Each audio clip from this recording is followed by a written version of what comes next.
Hi everyone. तो आज हम फर्स्ट चैप्टर स्टार्ट कर रहे हैं प्लस टू का, प्लस टू कॉमर्स अकाउंटेंसी का। चैप्टर का नाम है not for profit organisation. Okay बेटा, तो first of all not for profit organisation होता क्या है बेटा? वो वाला ऑर्गेनाइजेशन जिसका मेन ऑब्जेक्टिव प्रॉफिट को अर्न करना नहीं होता, ठीक है, but to serve the society and its member.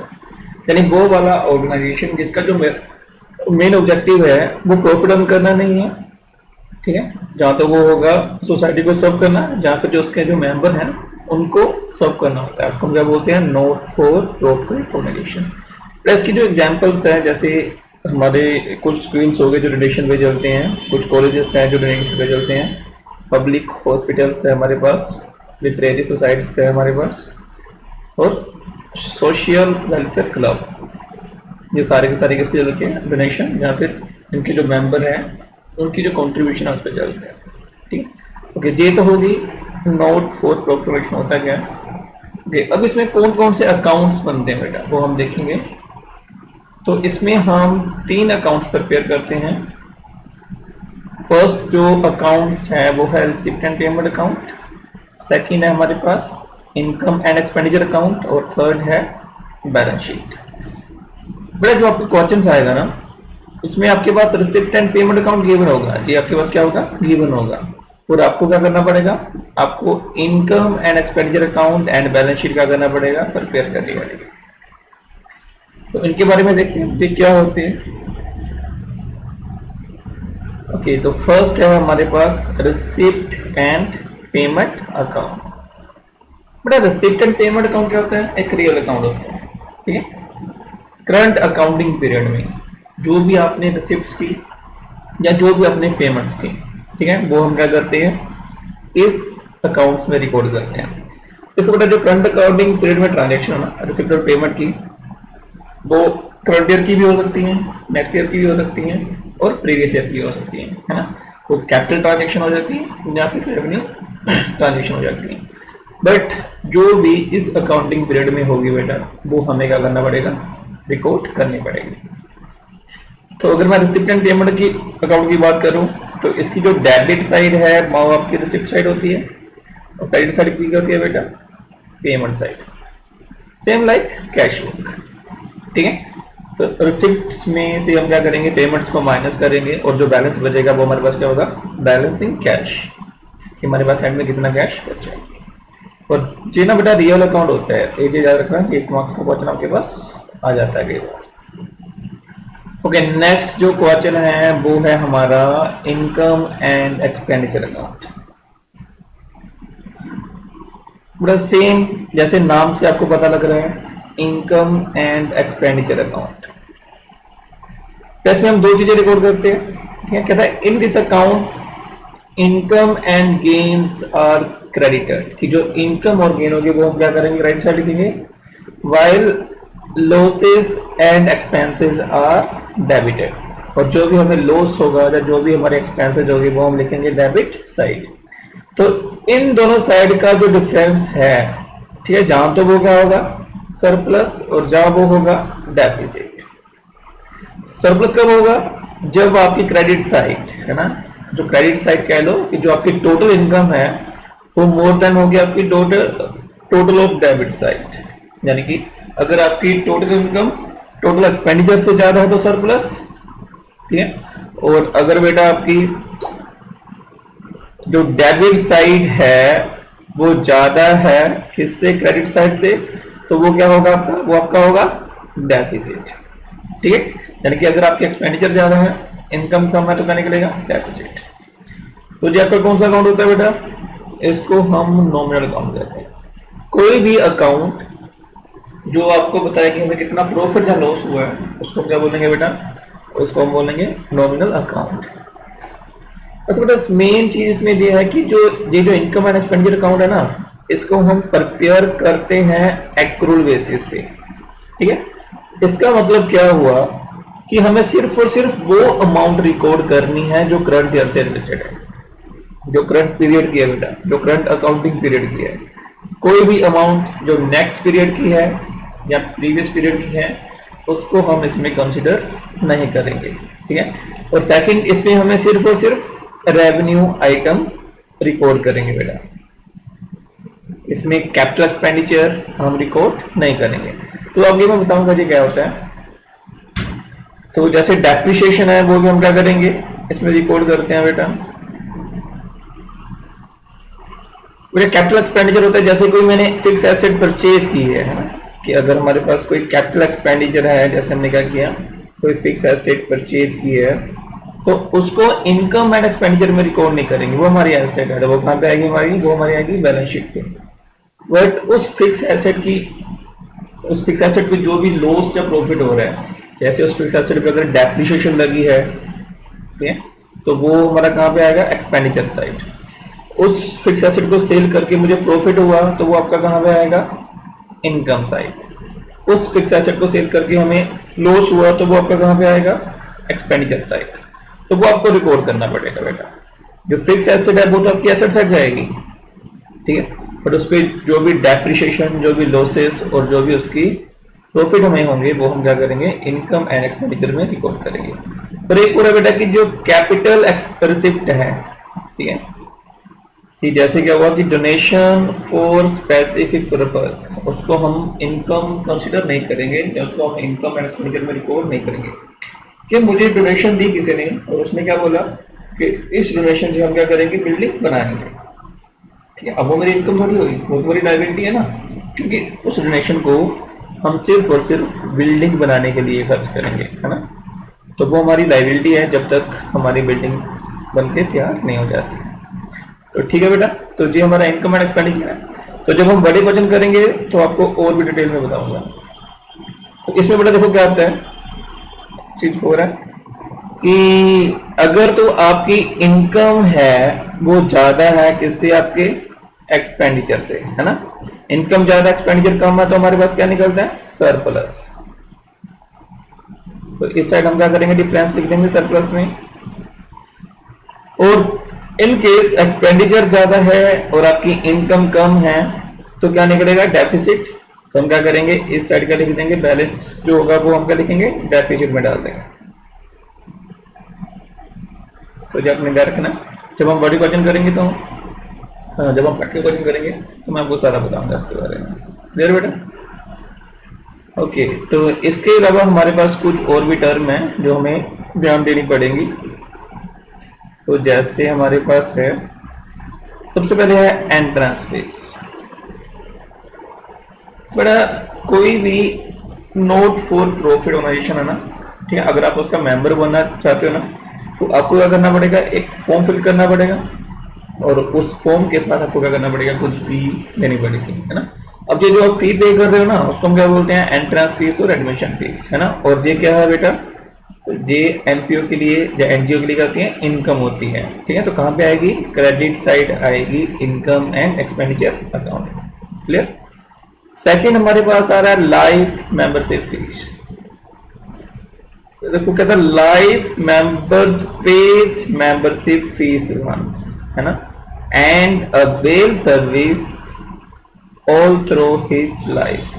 कुछ मेंबर्स होते हैं बेटा, वो एक बार फी पे करते हैं और जो सर्विस अवेल करते हैं वो लाइफ टाइम के लिए करते हैं, है ना। तो जो लाइफ मेंबरशिप फीस होगी वो हमारी वन टाइम रिसिप्ट है, बार बार तो हमें नहीं मिलेगी ना मेंबरशिप, तो वो बैलेंस शीट की कहां पे जाएगी, वो आपकी बैलेंस शीट में जाएगी, लायबिलिटी साइड, ठीक है। थर्ड हमारे पास है डोनेशन। तो डोनेशन आपको पता ही क्या होता है ना। तो डोनेशन हमारे पास दो तरह की होगी बेटा, एक होती है जनरल डोनेशन और एक होती है स्पेसिफिक डोनेशन। जनरल डोनेशन का मतलब कि मुझे पैसे मिले हैं पर उस पर कोई भी कंडीशन नहीं है ना, यानी कि उसको जो डोनर है does not specify any condition for individuals, है ना। तो उस केस में वो क्या होगी, वो जो डोनेशन है वो मेरी क्या होगी, वो मेरी होगी इनकम। और स्पेसिफिक डोनेशन क्या होता है बेटा, देखो कहता है in case the donor specify the purpose for which the donation can be used.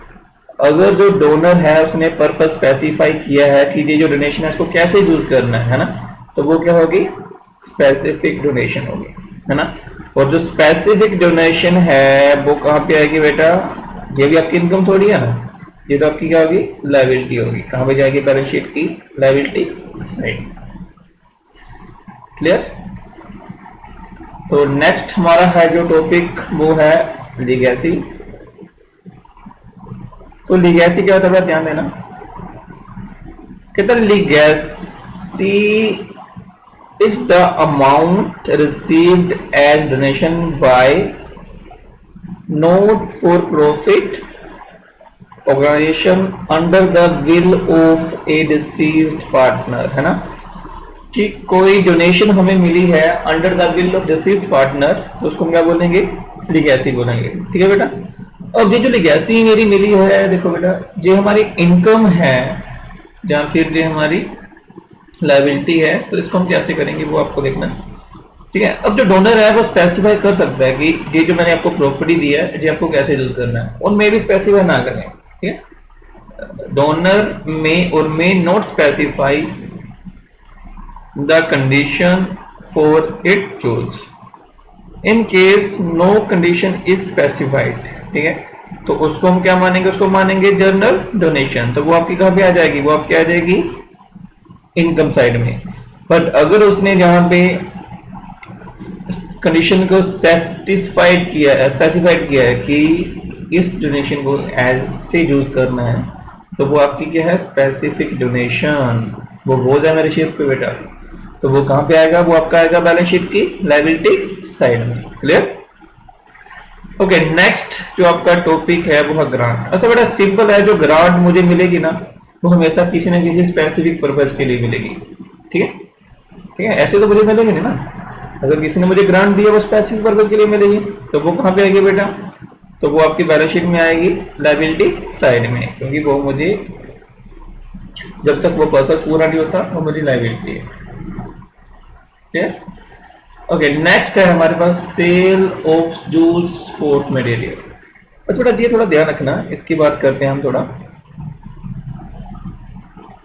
तो हम सपोज करते हैं कि हमारे पास क्या है, हमारा ना एक स्पोर्ट्स क्लब है।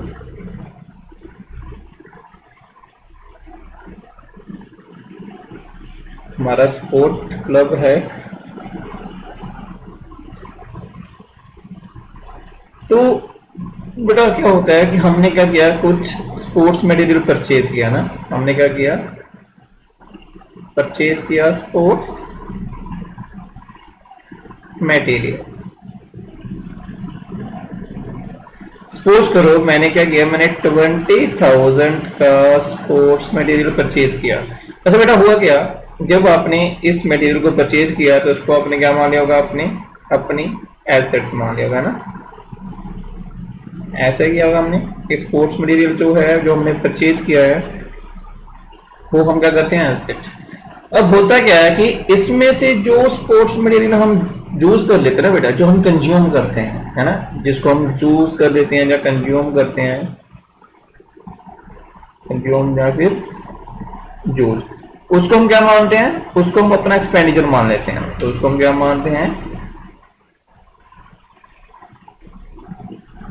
ठीक है। सपोज करो इसमें से हमने क्या किया, इसमें से हमने 5,000 का मटेरियल यूज कर लिया। तो मैंने क्या करूंगा बेटा, 20,000 जो मैंने एसेट माना था ना, उसमें से 5,000 जो मैंने यूज किया वो मेरा क्या हो जाएगा, वो मेरी एक्सपेंडिचर बन जाएगा। तो इसको हम कहाँ शो करेंगे, इसको हम शो करेंगे इनकम एंड एक्सपेंडिचर की एक्सपेंडिचर साइड। ठीक है बेटा। अब उसको यूज करने के बाद ये क्या हो गया, पुराना हो गया।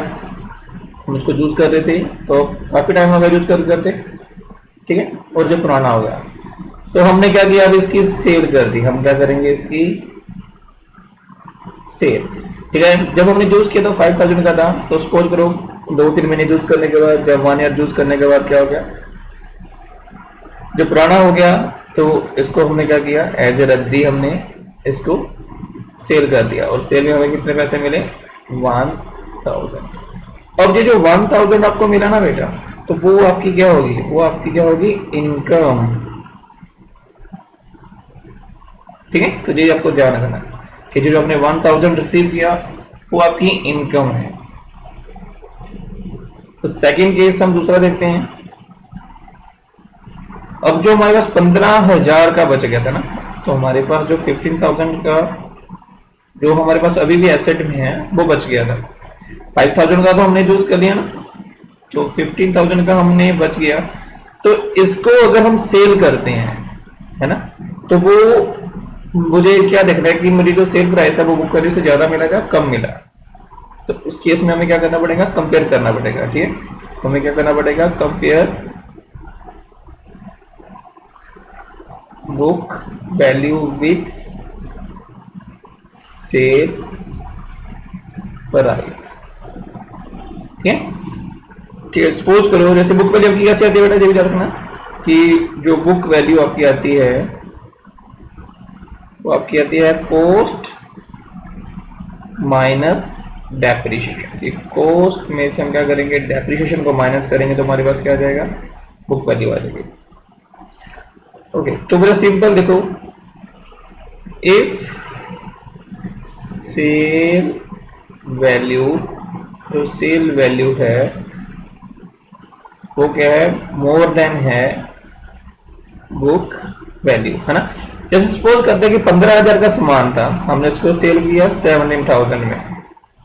15,000 का सामान हमने 17,000 में सेल कर दिया, तो 2,000 का क्या हो गया, मुझे 2,000 का मुझे क्या हो गया, प्रॉफिट। ये 2,000 का जो प्रॉफिट है ना वो मेरी कहां पे जाएगा, वो उसको हम कंसीडर करेंगे अपनी इनकम। ठीक है बेटा। और सिंपल अगर हम इसको सेल करते हैं,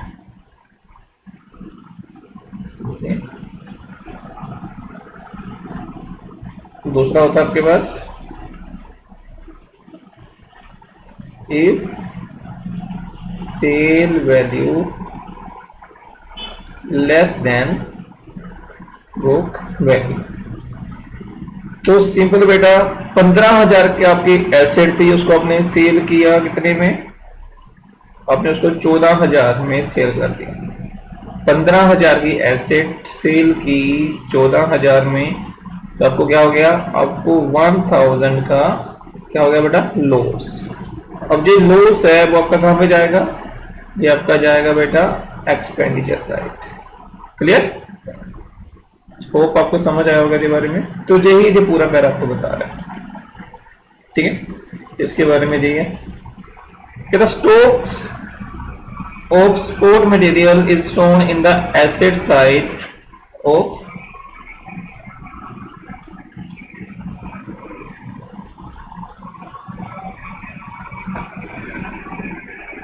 सॉरी बेटा sorry,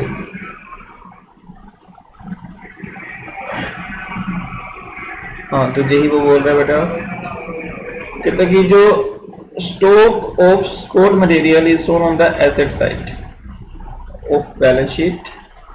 sport material consume during the year is debited to income and expenditure account, कि जो हमने कंज्यूम कर लिया उसको हम शो करेंगे इनकम एंड एक्सपेंडिचर अकाउंट में, है ना।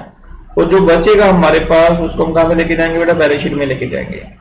ठीक है, तो आगे मुझे बोला उसने, देखो कहता है in case old sport material that was debited to income and expenditure account, कि जो हमने यूज कर लिया था, जिसको हमने इनकम एंड एक्सपेंडिचर में डेबिट किया था, अगर हम उसको सोल्व करते हैं बेटा, the sale proceed are credited to income and expenditure account. तो जो सेल प्रोसीड होगी उसको क्या करेंगे, अपनी इनकम कंसीडर करेंगे।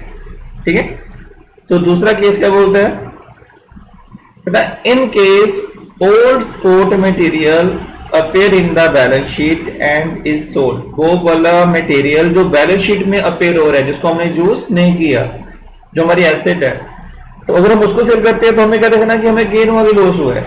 Gain if any on the sale of old sport material, ठीक है, sale minus book value is credited to income and expenditure account. ठीक है, if sale of old sport material result in a loss, अगर तो वो हम क्या करेंगे, डेबिट करेंगे उसको इनकम एंड एक्सपेंडिचर अकाउंट में। क्लियर बेटा? होप आपको जो समझ आ गया होगा। चलो तो नेक्स्ट टॉपिक पे चलते हैं। बेटा सेल ऑफ ओल्ड एसेट भी बिल्कुल वैसा ही है, ठीक है, जैसा हमने वो वाला पढ़ा था उसमें हम, ठीक है, ये वाला पूरा का पूरा सेम ऐसे ही है कि जो हमारा जो 15,000 का बच गया था, है ना, कि एसेट की सेल भी अगर मुझे प्रॉफिट होगा तो वो मेरी क्या होगी, इनकम, ठीक है, और एसेट की सेल भी अगर मुझे लॉस होगा तो उसको हम क्या लिखेंगे, लॉस। तो ये बोला कहता book value of an asset is determined after charging depreciation up to date of sale. तो पहले हम क्या निकालते हैं कि जब हमने सेल किया उस टाइम पे मेरी एसेट की बुक वैल्यू कितनी थी, और वो कैसे निकलेगी बेटा, कॉस्ट में से डेप्रिसिएशन माइनस करके, ठीक है। फिर सेल ऑफ एन एसेट में result in gain if sale value is more than book value. अगर सेल वैल्यू बुक वैल्यू से ज्यादा है तो मुझे क्या होगा, प्रॉफिट होगा। फिर उस दूसरा क्या, लॉस कब होगा, if sale value is less than the book value, ठीक है बेटा। तो अगर तो गेन है वो कहां पे आएगा, वो हमारी इनकम होगी, जहां मैंने थोड़ा गलत लिख दिया है, तो वो क्या होगी, हमारी इनकम। तो अगर गेन को हम क्रेडिट करेंगे, है ना, और अगर लॉस है तो उसको हम क्या करेंगे, डेबिट करेंगे, इनकम एंड एक्सपेंडिचर अकाउंट। तो sale value is return is receipt of receipt and payment account. Clear? तो नेक्स्ट हमारे पास है सेल ऑफ ओल्ड न्यूज़पेपर। तो जो मतलब ये हमारी इनकम होती है, जो हमने रद्दी बेची है वो हमारी क्या होगी, इनकम। ऑनरेरियम क्या होता है बेटा, कि हमने कोई गेस्ट बुलाया, जैसे हमने किसी गेस्ट टीचर को बुलाया, है ना, तो हमने एक सेमिनार रखा, उसमें हमने किसी गेस्ट टीचर या किसी भी गेस्ट को बुलाया, तो जो भी हम उसको पेमेंट करेंगे, ठीक है, तो उसको हम क्या बोलते हैं, होनोरेरियम। उसको चार्जेस तो नहीं बोलेंगे, बट जो हम उसको पेमेंट करेंगे वो होनोरेरियम है। और वो चार्ज हमारे लिए क्या है, एक्सपेंसेस है ना। तो ये कहाँ पे आएगा, तो ये आपके पास हम डेबिट करेंगे इनकम एंड एक्सपेंडिचर अकाउंट में। तो इसको आपको ध्यान रखना है। ओके, वो जब ये थोड़ा है आपको पता मुझे। तो फर्स्ट आ रहा है capital expenditure. The capital expenditure is an expenditure the benefit of which extend beyond one accounting period. It's spread over more than one accounting period. कि कोई हमने ऐसा एक्सपेंडिचर किया है जिसका जो बेनिफिट है वो मुझे एक साल से ज्यादा तक मिलेगा ना, उसको हम क्या बोलते हैं, कैपिटल एक्सपेंडिचर। और ये कहाँ होते हैं बेटा, these are shown on the asset side of the balance sheet. ठीक है, मतलब रेवेन्यू एक्सपेंडिचर वो एक्सपेंडिचर जो हमने किए और जिसका बेनिफिट करंट अकाउंटिंग पीरियड तक ही हमें मिलेगा, तो उसको हम क्या बोलेंगे, उसको हम बोलेंगे रेवेन्यू एक्सपेंडिचर। और ये कहाँ पे आते हैं, इसको हम डेबिट करते हैं इनकम एंड एक्सपेंडिचर अकाउंट में। तो जैसे क्या हो गया हमारे पास कि जो हमने सैलरी देनी है, रेंट पे करना है, ये सारा कुछ। थर्ड होता है कैपिटल रिसिप्ट। कैपिटल रिसिप्ट होती है, capital receipt are the receipt which are non recurring यानी वो मुझे कभी कभी मिलती है, ठीक है, और are receipt for specified purpose. या फिर रिसिप्ट है जो कि किसी स्पेसिफाइड पर्पस के लिए मिली है, तो उसको हम क्या बोलेंगे, कैपिटल रिसिप्ट बोलेंगे। और जी आपकी बैलेंस शीट की लायबिलिटी साइड में आती है बेटा। तो इसमें जैसे लाइफ मेंबरशिप फीस होगी,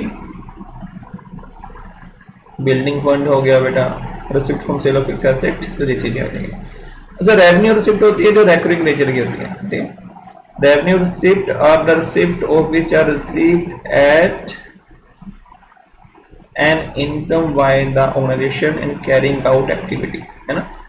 वो जो ऑर्गेनाइजेशन जो रिसिप्ट करता है अपनी डेली एक्टिविटी को कैरी करने के लिए, उसको क्या बोलेंगे, उसको बोलेंगे रेवेन्यू रिसिप्ट। इसमें क्या आ जाएगा, जैसे आपकी एंट्रेंस फीस आ गई, सब्सक्रिप्शन, मुझे हम पढ़ेंगे डिटेल से, ठीक है, जनरल डोनेशन होगी, हमें रेंट रिसीव हुआ है,